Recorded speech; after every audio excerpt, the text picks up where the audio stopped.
Meu nome é Renata Rosa e a minha hipótese é de que as mulheres experimentam a cidade de uma forma bastante diferenciada dos homens, considerando as responsabilidades naturalizadas enquanto responsabilidades do feminino no cotidiano, relacionadas à questão do cuidado e do trabalho doméstico não remunerado.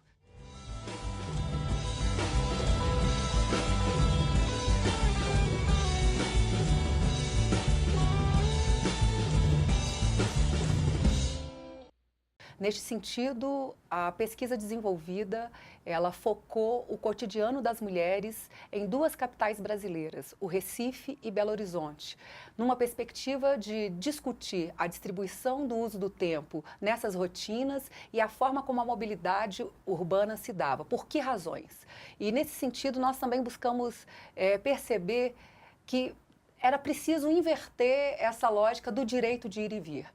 A pesquisa ela não focava o direito de ir e vir das mulheres, mas o ir e vir como uma obrigação e uma responsabilidade muito diretamente relacionada a essa questão das tarefas do cuidado, principalmente para as mulheres que têm filhos, que são casadas e as que com menos condições socioeconômicas. Renata, eu queria saber como você teve a ideia de fazer essa pesquisa. A pesquisa, ela iniciou exatamente por perceber que nós, mulheres, somos mais da metade da população. E, apesar disso, as mulheres estão em espaços muito mais restritos, né? Que restrições são essas que nós vivemos, apesar de sermos mais da metade da população? E quando nós pensamos isso enquanto uma experiência urbana, por que as mulheres experimentam a cidade de formas diferentes que os homens? E foi daí que surgiu a ideia da pesquisa.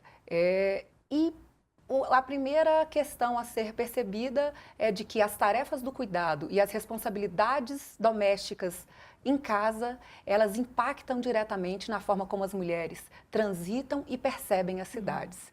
E essa percepção, muitas vezes, ela não é refletida, ela é no automático, ela é naturalizada pelas práticas e pela forma como meninas e meninos são socializados desde a infância.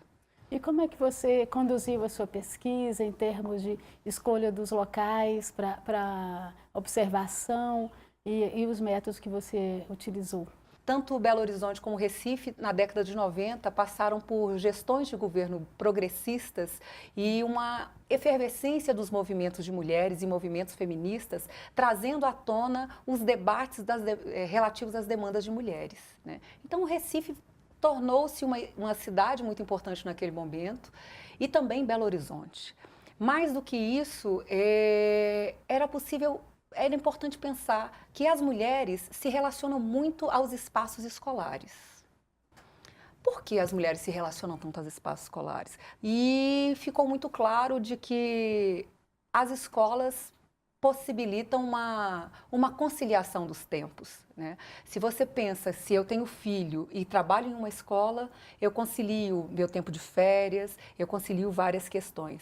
Então, as unidades de educação infantil tornaram-se um foco preferencial para se pensar a pesquisa. Quando o nosso cargo da educação infantil foi criado, ele foi criado essa subcarreira com a metade da remuneração, porque na educação infantil basicamente só tem mulheres.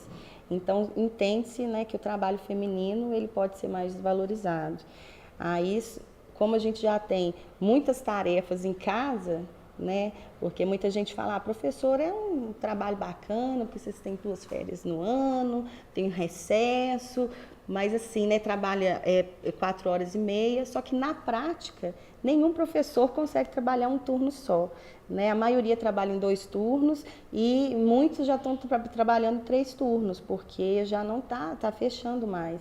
Então, assim, é uma ilusão, né, achar que a carga horária é pequena, porque a gente, na prática, a gente conhece poucas pessoas que podem, né, trabalhar um horário só. Renata, como é que você registrou os deslocamentos rotineiros dessas mulheres e principalmente o aspecto do uso do tempo? Foram 50 mulheres, 30 em Recife, 20 aqui em Belo Horizonte.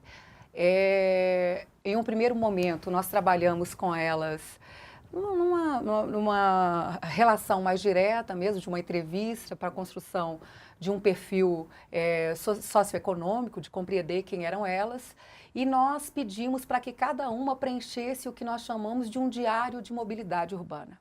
Né? E esse diário, a ideia era que elas preenchessem para onde eu vou, por que eu vou, com quem eu vou e como eu vou.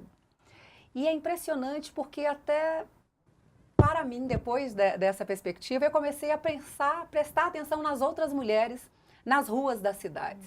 E um dos dados que ficou muito explicitado é de que as mulheres estão muito mais no transporte coletivo do que os homens.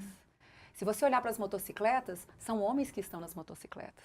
Se você olhar para os carros particulares, tem homens e mulheres, famílias muitas vezes, mas nos transportes coletivos, que são, infelizmente, os que carecem de mais investimento, de uma melhor estruturação, são neles que a maioria das mulheres, principalmente as mulheres trabalhadoras, estão. Então, nós tínhamos esse roteiro de mobilidade urbana que nós pedimos para que elas preenchessem durante 2 dias, um dia de semana e um sábado. A pesquisa foi o tempo todo pensada nesse sentido, um dia de semana e um sábado, como se organiza. Um outro roteiro também foi entregue para que ela me dissesse como era distribuído o seu uso do tempo. E de hora em hora, né? Também o que eu fiz, com quem eu fiz, por que eu fiz, para pensar exatamente como as mulheres organizam e conciliam seus tempos. E nós percebemos que é mesmo uma questão de conciliação. E que pensar o uso do tempo é pensar na capacidade de poder. A segunda etapa, depois de que eu já estava com esses formulários em mãos, ficou muito explicitado esta percepção de tempo. Que as mulheres percebem o tempo de uma forma muito diferenciada. E que o tempo de deslocamento que poderia ter para a Candice uma dimensão Y, para a Marieta podia ter uma dimensão Z.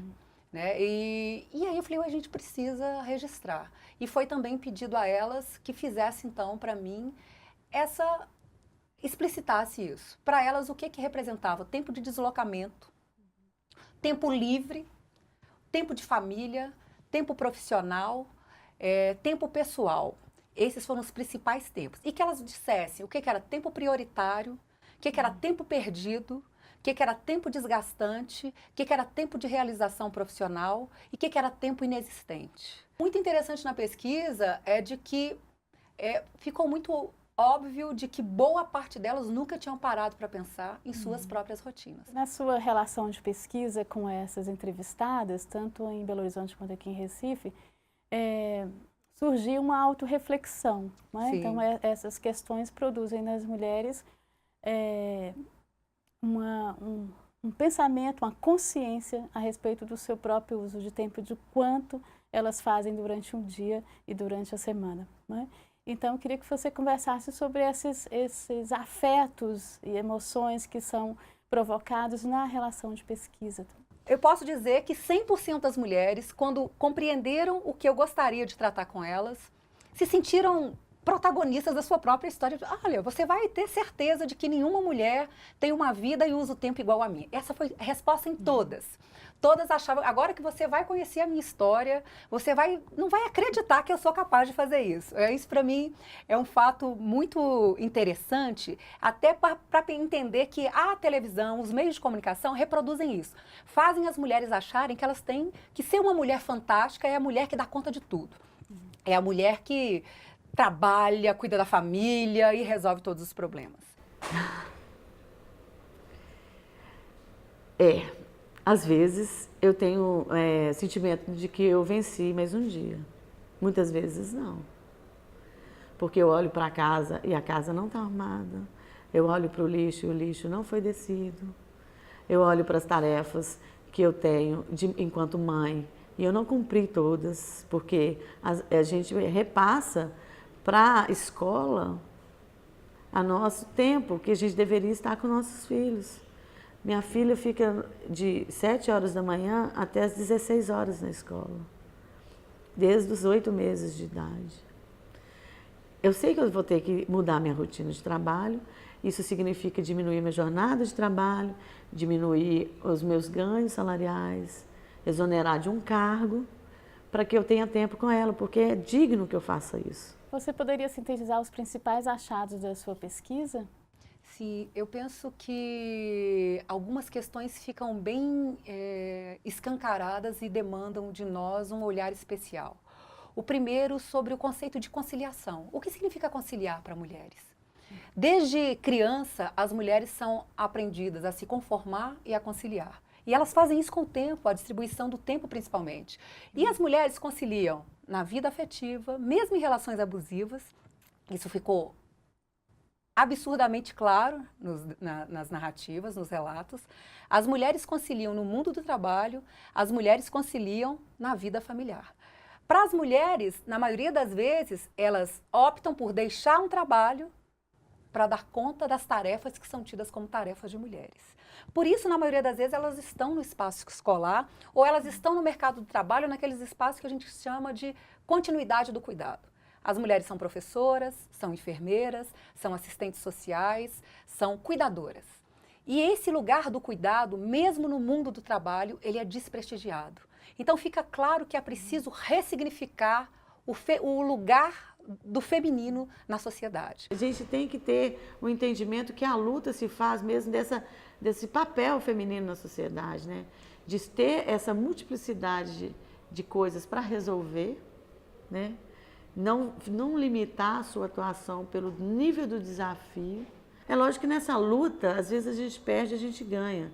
Mas quem é à frente da educação? Majoritariamente somos as mulheres. Se a socialização ela continua reproduzindo o que é papel de homem, o que é papel de mulher, e criando aí relações desiguais de poder, subverter relações desiguais de poder passa por criar um novo processo de educação.